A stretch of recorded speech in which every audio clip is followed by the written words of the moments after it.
ओम दुम दुर्गाय नमः। नमस्कार दोस्तों, आप समस्त श्रोतागण का आपके YouTube चैनल जीवन अमृत पर हार्दिक अभिनंदन है। आज की वीडियो में हम सुनने वाले हैं दुर्गा सप्तशती पाठ का 11वां अध्याय। तो चलिए माँ दुर्गा को हृदय साथ करके कथा का श्रवण करते हैं।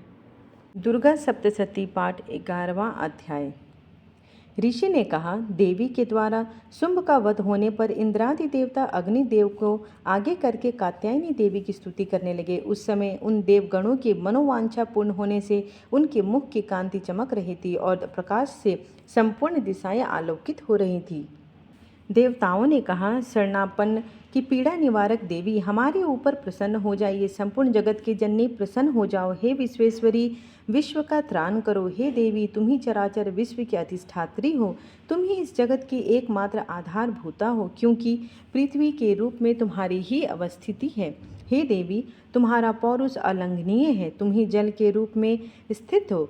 हे माता, तुम अनंत बलशालिनी वैष्णवी शक्ति हो। इस जगत की करुणा रूपी परा भी आप ही हो। हे देवी, तुमने ही इस संपूर्ण जगत को मोह में डाल रखा है। तुम्हारी प्रसन्नता पाकर ही लोग पृथ्वी पर मोक्ष लाभ करते हैं। हे देवी, समस्त विद्याएं तुम्हारे भिन्न भिन्न स्वरूप हैं। इस विश्व में जितनी भी नारियां हैं वे सब तुम्हारी ही प्रतिमूर्ति हैं। हे जगदम्बिके, इस विश्व में जो कुछ भी व्याप्त है उन सब में आप ही विराजमान हो। तुम सभी स्तंत्वी पदार्थों से परे और परावाणी हो। जब तुम ही सर्वस्वरूपा देवी होकर स्वर्ग तथा मोक्षदायिनी हो, तब इसी रूप में तुम्हारी स्तुति हो गई। तुम्हारी स्तुति के लिए इससे बढ़कर दूसरी और कौन सी बात हो सकती है। समस्त प्राणियों के हृदय प्रदेश में बुद्धि रूप बनकर निवास करने तथा स्वर्ग और मोक्ष देने वाली नारायणी देवी, तुम्हें हमारा नमस्कार है। कला, काष्ठा आदि रूप में परिणाम की ओर ले जाने वाली तथा विश्व के उपसंहार में समर्थ नारायणी देवी भी तुम्हें मेरा नमस्कार है। नारायणी, तुम सभी मांगलिक वस्तुओं को देने वाली मंगलमयी हो। तुम ही कल्याणदायिनी, शिव स्वरूपा और सभी पुरुषार्थों की प्रदान कर्त्री हो। त्रिनयना एवं गौरी भी तुम ही हो। तुम्हें मेरा प्रणाम है।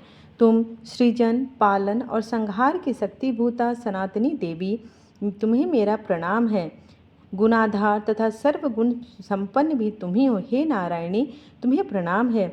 शरणागत, असहायों, पीड़ितों आदि की रक्षा में तत्पर रहने वाली तथा समस्त कलेश निवारिणी देवी, तुम्हें मेरा नमस्कार है। हे नारायणी, तुम ब्राह्मणी के वेश में हंसों के विमान पर बैठकर कुशा मिश्रित जल का छिड़काव करती रहती हो। तुम्हें मेरा नमस्कार है। माहेश्वरी रूप से त्रिशूल, चंद्रमा एवं सांपों को धारण करने वाली तथा बैल की पीठ पर बैठने वाली नारायणी देवी, तुम्हें नमस्कार है। मयूरों और मुर्गों से आच्छादित महाशक्ति धारिणी कौमारी रूप वाली निष्पापे नारायणी, तुम्हें मेरा अभिवादन है। शंख, चक्र, गदा और सारंग धनुष श्रेष्ठ अस्त्रों को धारण करने वाली वैष्णवी शक्ति संपन्ना नारायणी, तुम प्रसन्न हो और तुम्हें प्रणाम है। हाथ में भयानक चक्र और दाढ़ों पर पृथ्वी को उठाए वाराही रूप वाली कल्याणमयी नारायणी, तुम्हें नमस्कार है।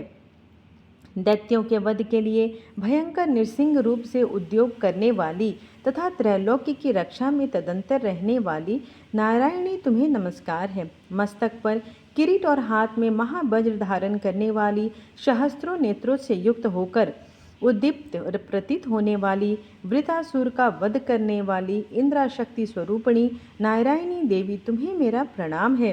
शिवदूती बनकर दानवों की असंख्य सेना का संहार करने वाली, भयानक रूप बनाने तथा विकट गर्जना करने वाली नारायणी देवी, तुम्हें मेरा नमस्कार है। दाढ़ों के कारण विकट मुख वाली, मुंडमाला से विभूषित मुंडमर्दिनी चामुंडा रूपिणी नारायणी, तुम्हें मेरा अभिवादन है। लक्ष्मी, लज्जा, महाविद्या, श्रद्धा, पुष्टि, स्वधा, ध्रुवा, महारात्रि तथा महाअविद्या रूपा नारायणी, आपको नमस्कार है। मेधा, सरस्वती, श्रेष्ठा, ऐश्वर्य रूपा पार्वती, महाकाली, संयम परायणी तथा सबकी अधिष्ठात्री नारायणी देवी, तुम्हें मेरा नमस्कार है। सर्वस्वरूपा, सर्वेश्वरी तथा सर्वशक्ति संपन्ना दिव्य रूपा दुर्गे देवी, आप हमारी सभी भयों से रक्षा करें। हे कात्यायनी, 3 नेत्रों से विभूषित तुम्हारा सौम्य मुख संपूर्ण भयों से हमारी त्राण करे। तुम्हें हमारा प्रणाम है। भद्रकाली ज्वाला के लपटों के कारण विकट प्रतीत होने वाला अत्यंत भीषण और समस्त दानवों का संहारक तुम्हारा त्रिशूल हमारी रक्षा करें। तुम्हें मेरा नमस्कार है। हे देवी, संपूर्ण जगत जिसकी ध्वनि से व्याप्त होकर दानवों को निष्प्रभ कर देता है, वह तुम्हारा घंटा हम लोगों का पाप भी उसी प्रकार से रक्षा करे जिस प्रकार माता अपने पुत्रों की अशुभ कर्मों से रक्षा करती है। हे चंडिके, राक्षसों के रक्त और चर्बी से चर्चित तुम्हारे हाथों में शोभित होने वाला खड्ग हमारा मंगल करे। हे देवी, तुम्हें हमारा प्रणाम है।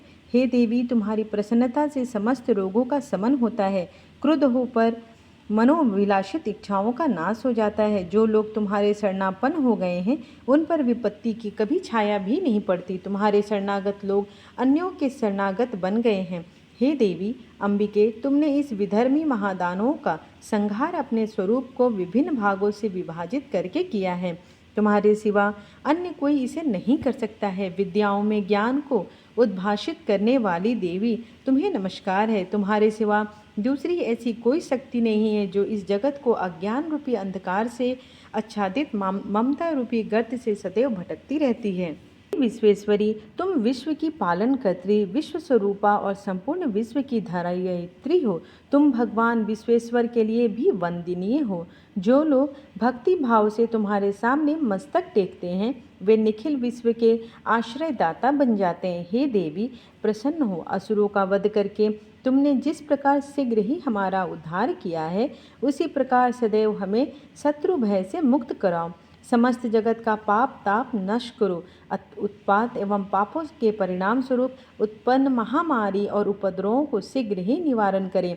विश्व की पीड़ा दूर करने वाली देवी, हम तुम्हारे चरणों में नतमस्तक हुए हैं। हम पर प्रसन्न हो जाओ। त्रिलोकवासियों की आराध्या परमेश्वरी, सब लोगों को वर प्रदान करो। देवी ने कहा, देवों, मैं वर देने के लिए तत्पर हूँ। तुम अपना वर मुझसे प्राप्त कर लो। संसार के कल्याणकारक वर को मैं अवश्य ही दूंगी। देवताओं ने कहा, हे सर्वेश्वरी, तुम इसी प्रकार त्रैलोक्य की संपूर्ण विपत्तियों का निवारण करो। हमारे शत्रुओं को क्षय करती रहो। ऐसा सुनकर देवी ने कहा, वैवस्वत मनवंतर के 28वें युग में शुंभ और निशुंभ नामक 2 अन्य दानव उत्पन्न होंगे। तब मैं नंद गोप की पत्नी यशोदा के गर्भ से अवतरित होकर विंध्याचल में जाकर रहूंगी और उन दोनों दैत्यों का नाश करूंगी। तदंतर मैं पृथ्वी पर भयंकर रूप से अवतार ग्रहण कर वैप्रचित नाम वाले असुरों का संहार करूंगी। उन दैत्यों के भक्षण काल में मेरे दांत अनार पुष्प की तरह लाल हो जाएंगे। तब स्वर्ग में देवता और मर्त्य लोक में मनुष्यगण सदैव मेरा स्तवन करते हुए मुझे रक्त दंतिका के नाम से संबोधित करेंगे। तत्पश्चात जब भूतल पर 100 वर्षों तक वृष्टि नहीं होगी, जल का अभाव रहेगा, तब मनुष्यों की स्तुति से मैं भूमि पर अयोनिजा रूप में उत्पन्न हो जाऊंगी। उत्पत्ति के बाद 7 नेत्रों से मुनियों को देखूंगी। तब मनुष्य मुझे शताक्षी नाम से मेरा कीर्तन करेंगे। देवताओं और उस समय अपने शरीर से उत्पन्न शाकों द्वारा ही संपूर्ण जगत का भरण पोषण करूंगी। वर्षा न होने तक वे शाक द्वारा ही प्राण धारण करेंगे। ऐसा करने से पृथ्वी पे मैं शाकंभरी नाम से मेरी प्रसिद्धि होगी। उसी अवसर पर मैं दुर्ग नामक महादैत्य का संहार करूंगी। इससे मेरा नाम दुर्गा देवी रूप से विख्यात होगा।